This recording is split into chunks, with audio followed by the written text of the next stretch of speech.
Bueno, vamos a dar entonces la bienvenida a este semillero de investigación en sensores cuánticos. Para que quede en el registro, voy a repetir un poquito lo que les dije hace un momento. Este semillero está enmarcado en una gran área de conocimiento que es nanociencia y nanotecnología. Y en esa nanociencia y nanotecnología nos vamos a enfocar en sensores, que son dispositivos que nos permiten hacer detección, en este caso, de moléculas.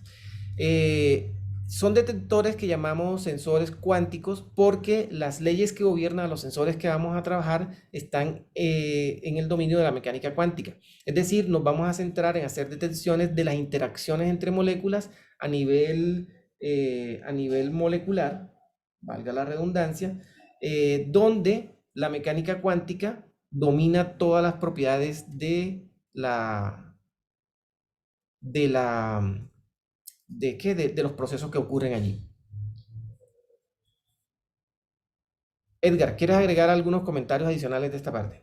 Ahí nos vamos intercalando para poder avanzar.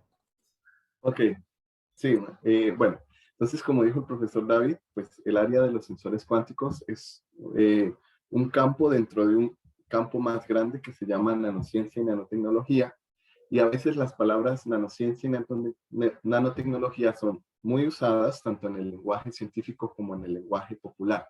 Pero estas dos palabras despiertan en nosotros interés, curiosidad y algunas veces hasta miedo, porque la nanociencia y la nanotecnología ha sido predicha o para bien o para mal tener una fuerte influencia sobre pues, el futuro de la humanidad. Más, bueno, en este caso, ¿qué es nanociencia y qué es nanotecnología?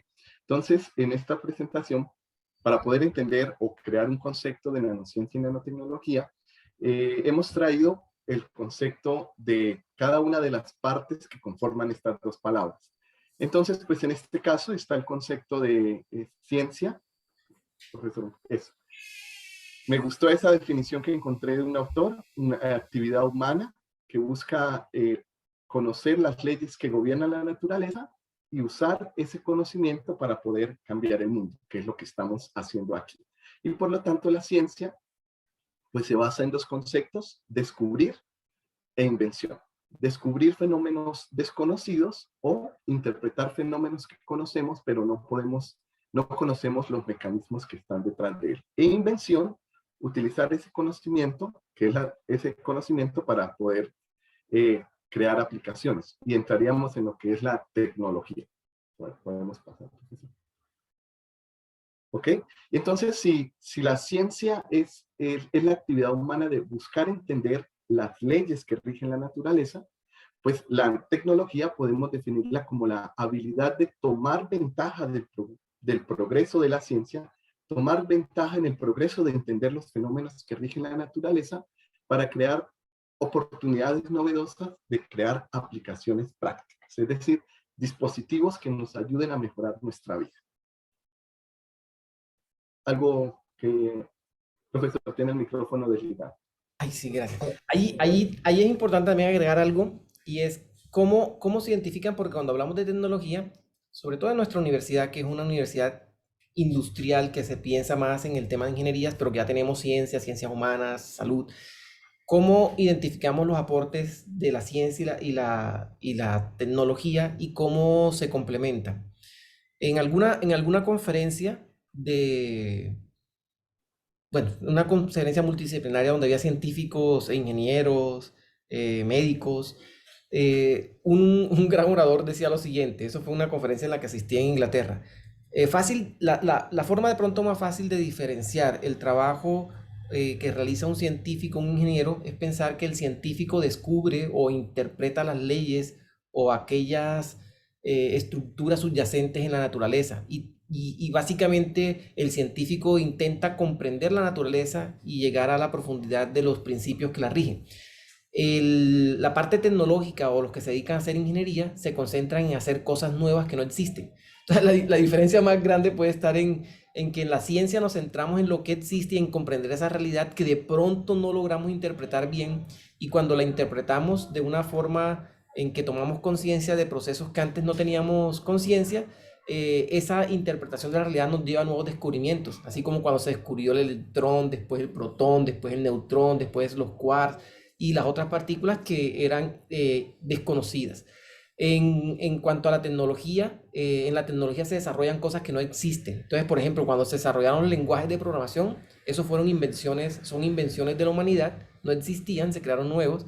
Cuando se están creando los robots, son cosas nuevas. Entonces, mezclar la ciencia y la tecnología permite crear cosas nuevas con base en lo que existe en el universo. Perfecto. Y bueno, y entonces la última parte que nos resta analizar es la palabra nano.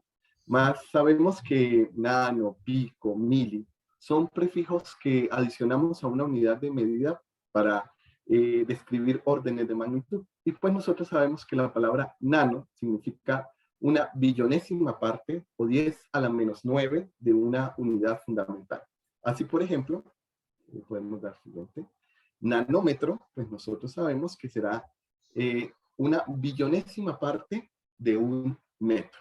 Entonces, cuando hablamos de nanociencia y nanotecnología, podemos seguir, profesor.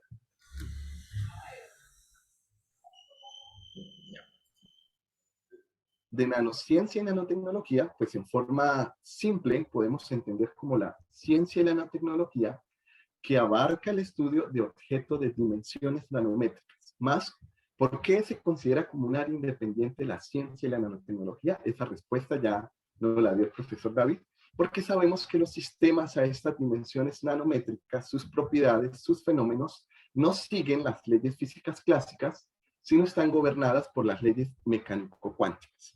Y entonces, para poder entender los fenómenos a estas dimensiones, debemos aplicar o interpretarlos a partir de la mecánica cuántica. Sí.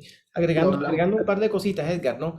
Hacer claro, tener en cuenta que para el estudio de estos fenómenos, en estos temas que vamos nosotros a estudiar acá, vamos a hacer uso de física de bajas energías. Lo que pasa es que nosotros a la física de bajas energías le damos un nombre particular porque es muy importante para el estudio de las reacciones y otros procesos que ocurren en la naturaleza, y esa disciplina se conoce como química. La química es física de bajas energías. Entonces nosotros vamos a necesitar aprender muchos elementos de física de bajas energías que se conoce como química.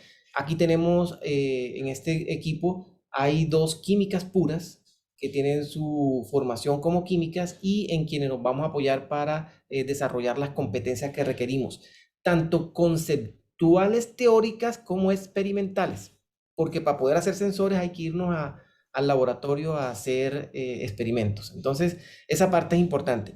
Y antes de entrar a hablar de los biosensores, de los biomarcadores, o sea, antes de seguir con la siguiente diapositiva, es importante también tener en cuenta que al decir que vamos a combinar estos elementos de física de baja energía, o sea, de química, vamos a usar la física también, vamos a tener que revisar varias áreas del conocimiento de la física y las vamos a asociar con mediciones que vamos a hacer en el laboratorio. Entonces aquí vamos a tener que revisar elementos de mecánica cuántica con varios enfoques, es decir, con un enfoque, por ejemplo, enfoques no relativistas basado en la ecuación de Schrödinger, un enfoque no relativista basado en funcional de la densidad electrónica, porque a veces vamos a necesitar el density funcional theory para interpretar algunas cosas.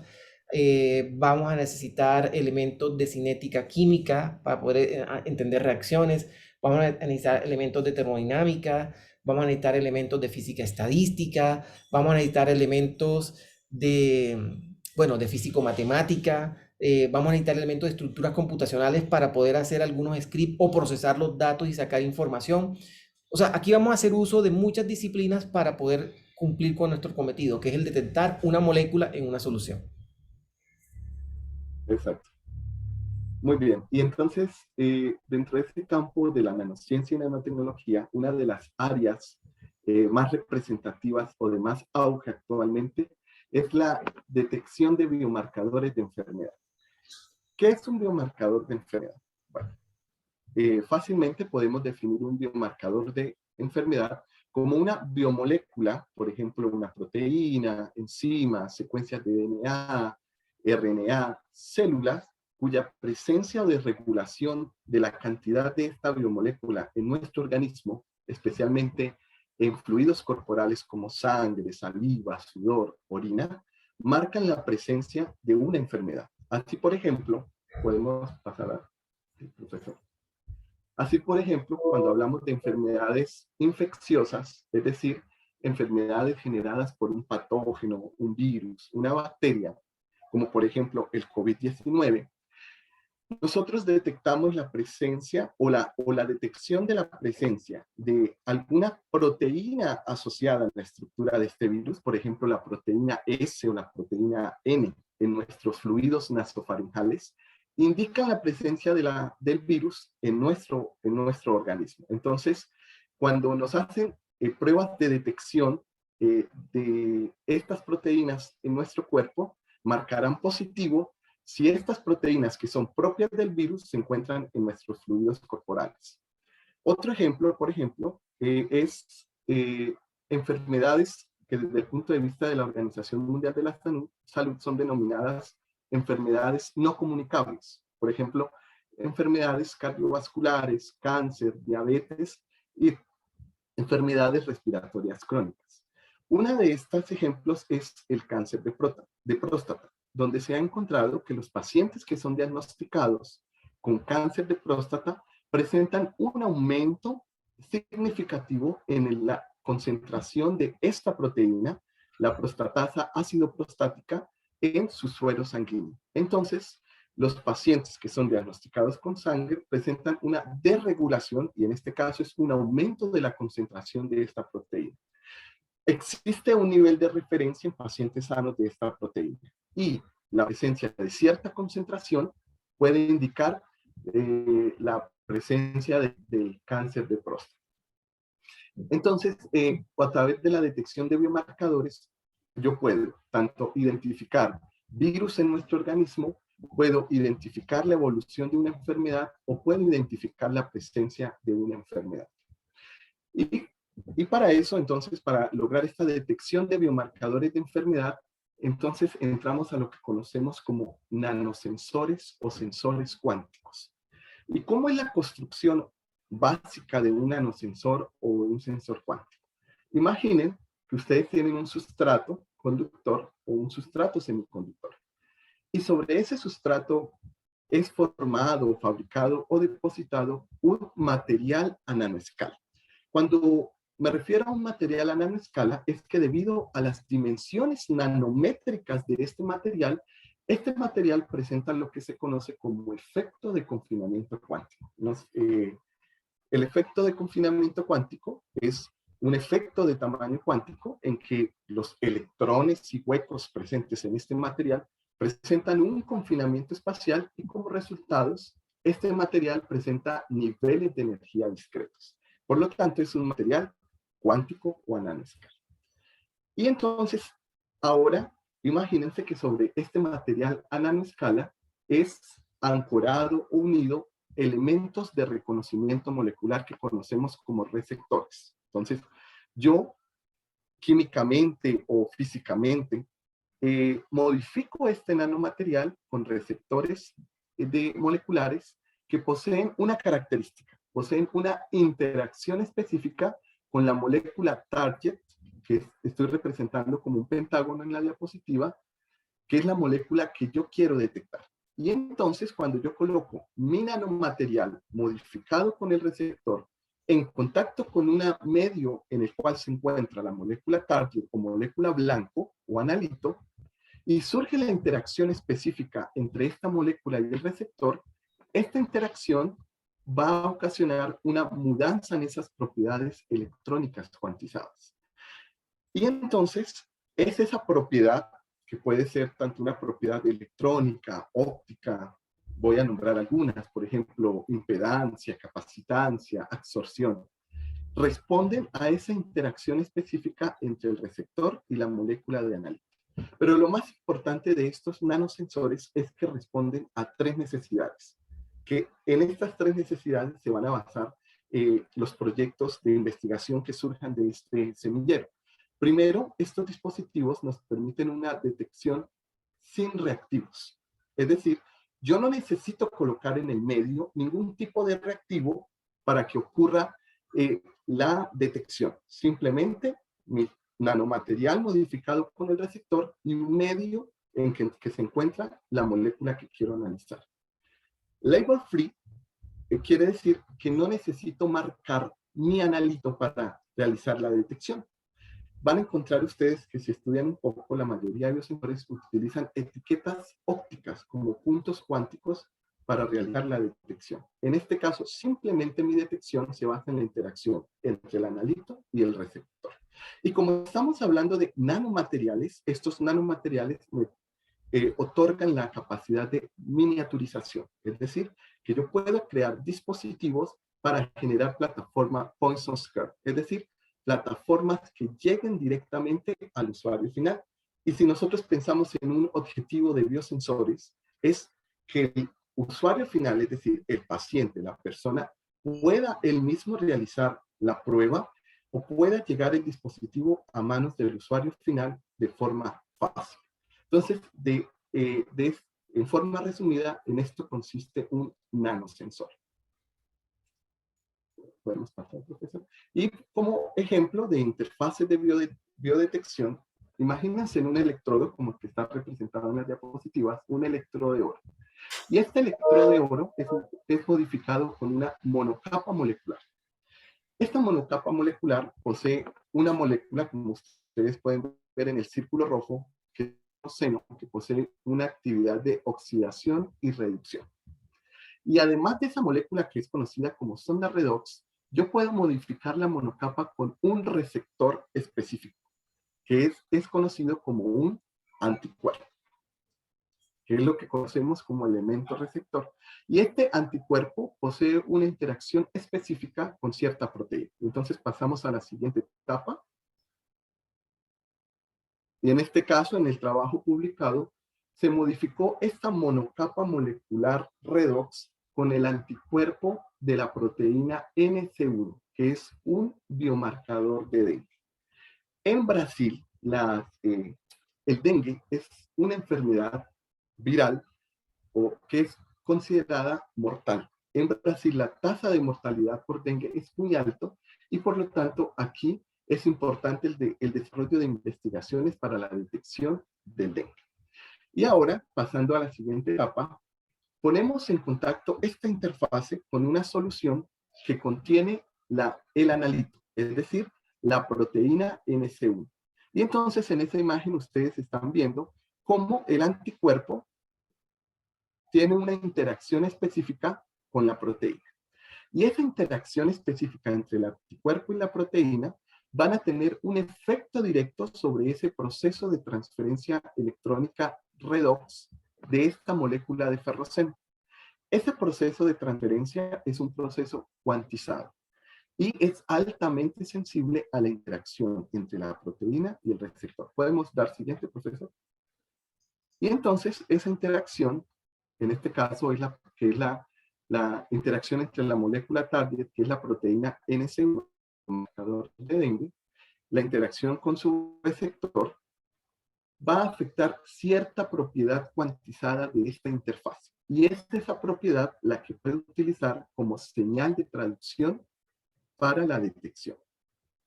Otro ejemplo que vamos a observar es cómo al modificar grafeno, el grafeno que es uno de los nanomateriales de moda por sus propiedades únicas, cómo al modificar grafeno con receptores moleculares de las proteínas S y N de COVID, yo modifico el grafeno con estos receptores, puedo realizar la detección de las dos proteínas. La proteína S, que es una proteína periférica del virus de COVID, y también puedo realizar la detección de la proteína N, que es una proteína interna del COVID. Y entonces podemos ver cómo al modificar estos nanomateriales que poseen propiedades electrónicas discretas o cuantizadas, yo puedo realizar la detección de diferentes tipos de analitos, tanto proteínas asociadas con virus, como en el caso de la proteína S y N y NC1 de dengue, pero también puedo realizar la detección de proteínas como la prostatasa ácido prostática asociada con la enfermedad de cáncer del próstata. Sandra Pinto tiene levantada la mano. ¿Vas a decir algo, Sandra? Tienes apagado el micrófono. No, ya, ya. Edgar, yo quería preguntarle algo de los biosensores y los biomarcadores. Esto, y es cuando se hace esa expresión de ese biomarcador durante el desarrollo de la enfermedad. Eso, Es, porque, ujú, señor. dime, dime. No, porque, por ejemplo, hay biomarcadores que se sobreexpresan ya cuando la enfermedad, digamos que está avanzada. En el caso del dengue, Ujú.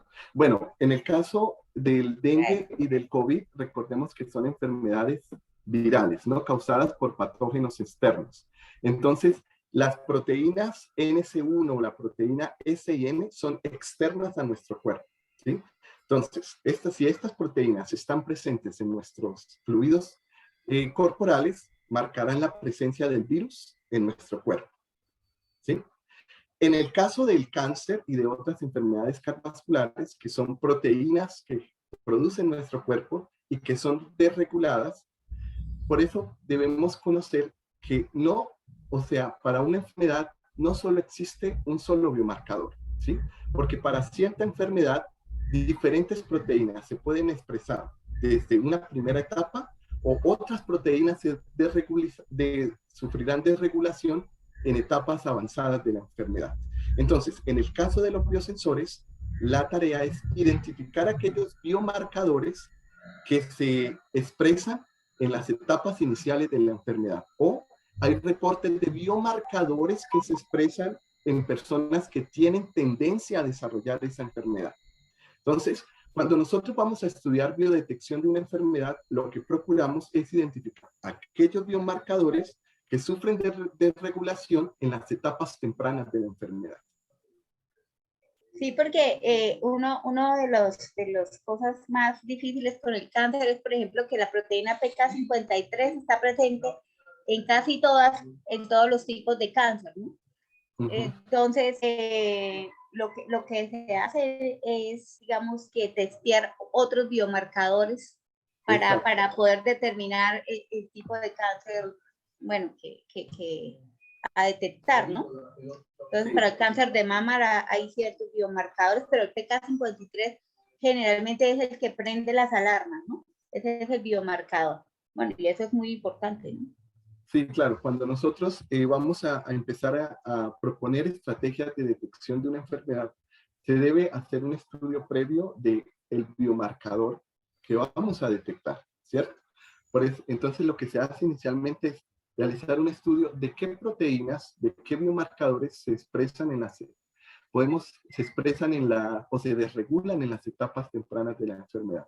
O, por ejemplo, hay un artículo muy interesante que ellos cuantifican, porque aquí hay que diferenciar en lo que es detectar. Detectar es identificar si cierta proteína está presente o no. Y cuantificar es poder determinar la concentración de la proteína presente en una muestra. Y entonces hay un artículo muy interesante que ellos cuantifican una proteína para pronosticar la tendencia a sufrir depresión. Y eso es un artículo reciente. Entonces ellos identificaron un biomarcador que sufre una desregulación y a niveles altos de esta proteína, las personas tendrán mayores tendencias a sufrir depresión. Gracias, Edwin. Claro que sí. ¿Alguna otra pregunta hasta aquí?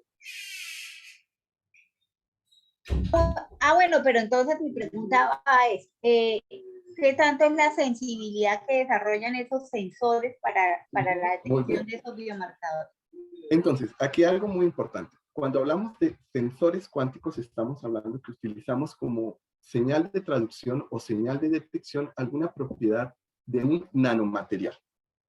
Al comparar la sensibilidad presentada por sensores construidos a partir de materiales volumétricos, micrométricos, ¿sí?, en comparación a biosensores fabricados a partir de materiales nano, la sensibilidad es muchísimo mejor en los nanomateriales. Por ejemplo, en nuestros trabajos desarrollados hemos llegado a límites de detección de átomo molar de 10 a la menos 18 10 a la menos 18 gramos por ml de solución. Entonces, estos biosensores, nanosensores, presentan una ultrasensibilidad en comparación a dispositivos fabricados a partir de materiales brutos. Y en este caso de enfermedades, lo que se buscan es dispositivos que me permitan detectar cantidades muy bajas o concentraciones muy bajas de estos biomarcadores. Listo, Edith, gracias. Ok, entonces regresamos a donde comenzamos, ¿no? Entonces, este es un semillero de nanociencia y nanotecnología enfocada hacia sensores cuánticos. Y lo que esperamos en este semillero es abordar las diferentes áreas de conocimiento que ya habíamos dicho, ¿sí? Química, física, aplicaciones en medicina.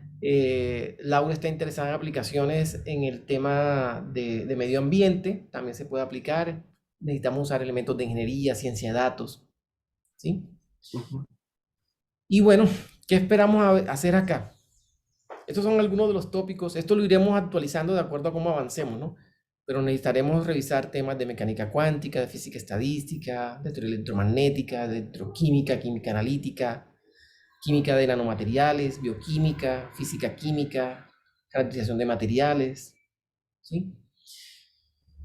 Y estas son algunas de las cosas que vamos a hacer, ¿no?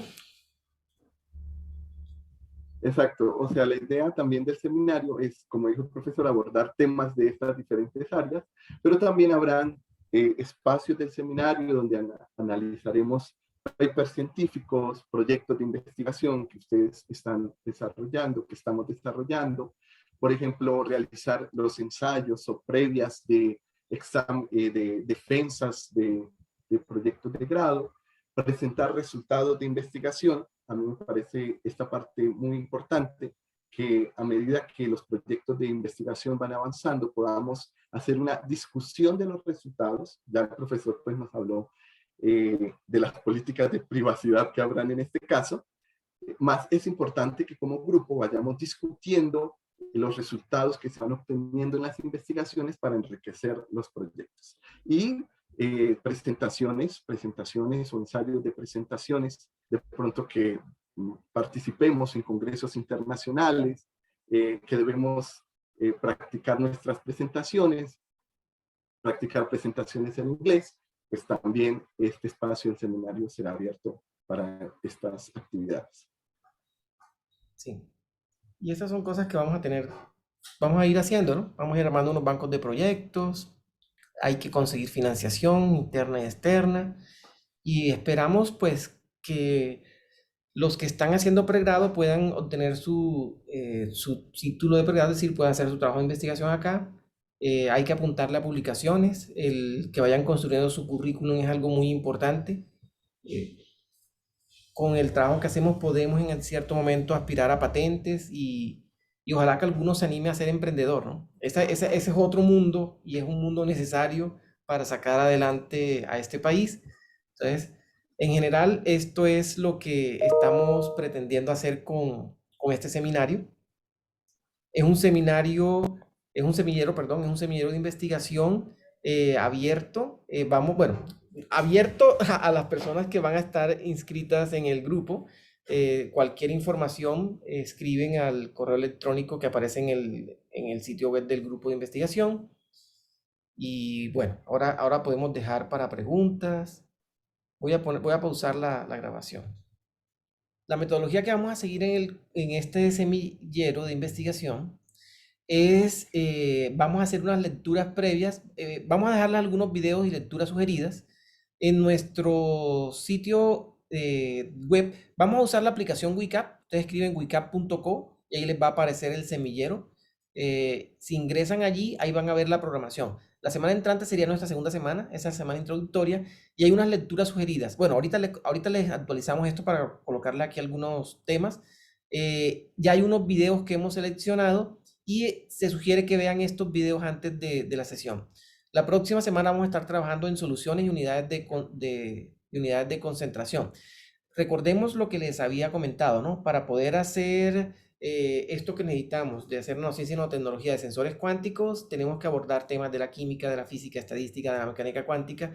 Vamos a comenzar por esta parte química porque si no tenemos los elementos básicos para preparar soluciones, no podemos ir al laboratorio a hacer experimentos. Entonces vamos a mirar unos temas básicos conceptuales de soluciones electrolíticas, suspensiones y demás, para luego hacer una primera aproximación práctica en el laboratorio e ir construyendo esas competencias, ir desarrollando esas competencias y habilidades que se requieren.